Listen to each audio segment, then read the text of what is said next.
Hello and welcome everyone to my review of Giraffe and Annika. Thank you so much to NIS America for providing this review, and remember, it will not change my opinion of the game. I'm going to try my best to be as honest, even if it's brutal, as possible. So let's talk about Giraffe and Annika, which is a weird hybrid 3D platformer mixed with a rhythm game, which sounds like an odd combination, and it kind of is. No doubt this game was made to be casual. I saw that from the trailers alone, just the aesthetic of everything. It's clear what this game was meant to be. But when I heard rhythm game, and I heard this was by the same person who did like the models for Gitaru Man, one of my favourite rhythm games back on the PSP and PS2 that still hasn't got a sequel, yeah, I was ready to play this game, man. No exception, I really wanted to play it. So all my kind of thoughts and opinions, all of it banked on the rhythm aspect of this game, which thankfully holds up really well, even if it's not exactly complex and definitely isn't difficult, even after putting the difficulty on hard. But still, it's really cool. Musical boss fights are something I haven't really seen too much of outside of actual rhythm games that are just fully devoted to that concept, but it was just a really cool idea. It is too bad that the rest of the game doesn't live up to the hype of the music, because when we get into it, this is, again, a 3D platformer, and in that regard, the game just doesn't hold up. Annika moves across the screen and she just slips and slides everywhere, and it's kind of a horrible experience for a game that's meant to be kind of precise. I mean, platformers in general should be precise, but this game tries to make you make jumps and turns that just don't feel natural because the controls are just that slippery. It honestly feels like torture at some points, because some platforms can be so small and you're trying to jump through them and it just does not work because this control scheme and these floaty and movie, the way that she just moves does not work for the type of platforming that's being asked of you. I'm kind of over exaggerating. I will admit that it's not as difficult as I'm saying, but it does lead to a lot of annoying deaths that just shouldn't be there because they decided that they couldn't just expand a platform a bit more to make up for all the loose controls. But hey, I kind of want to brush over it because, again, it isn't that big a deal, but when it's more than half the game, because again, the rhythm aspect of the game only comes in the boss fights, so the rest of the game is just spent walking around and platforming. Thankfully, I will admit the movement speed is really fast, even when you're just walking. When you get the run ability, like, man, you are blazing the place. Even if the stamina meter is kind of short, you are blazing. But even at walking speed, it's a relatively good pace to move the game forward. So that in itself is pretty okay, if nothing else. Graphics wise, the game is kind of flat. Like, it does look good, don't get me wrong, but you can tell this is an indie game. It looks nice, but it's mostly down to lighting and not graphics, because graphics wise, this is not a PS4 game. This is definitely a budget game on Steam, which is okay because, again, this is an indie title. And when it does come to indie titles, when it comes to 3D indie titles specifically, it never usually ends up looking as good as it could.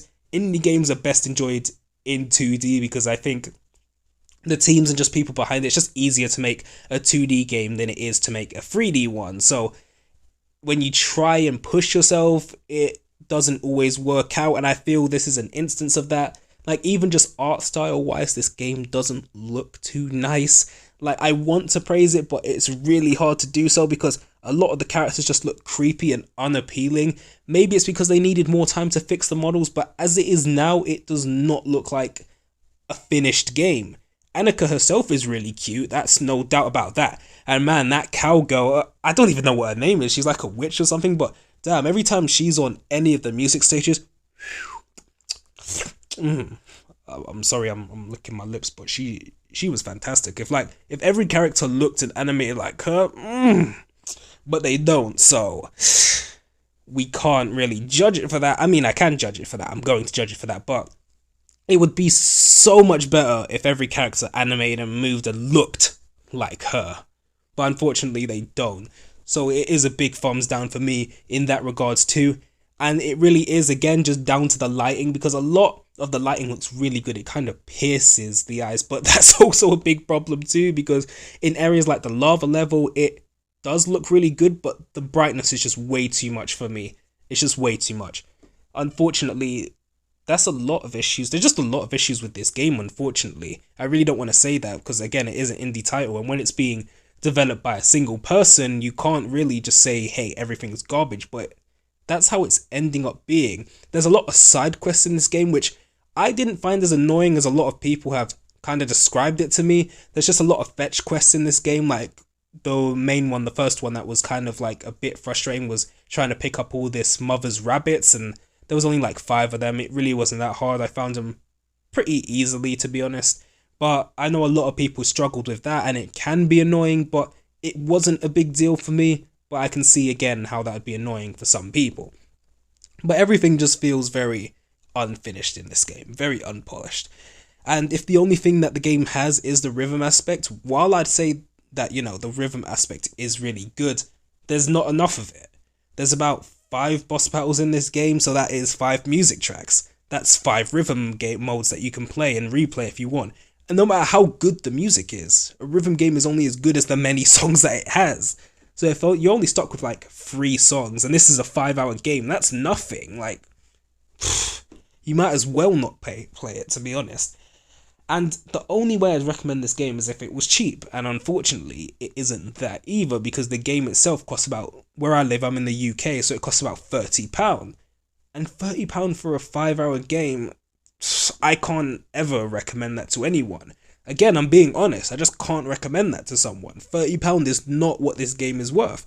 If it got halved at some point, yeah, £15 for this game, yeah, I mean, still a bit too short, but yeah, £15, I could live with that. But as it stands now, this game is not worth £30 whatsoever, and I wouldn't really take the plunge on that unless you were really dedicated to this game. If you really, really want to experience this game, then go ahead. But I can't really recommend it myself. And I have to say that's basically all I have to say about this game.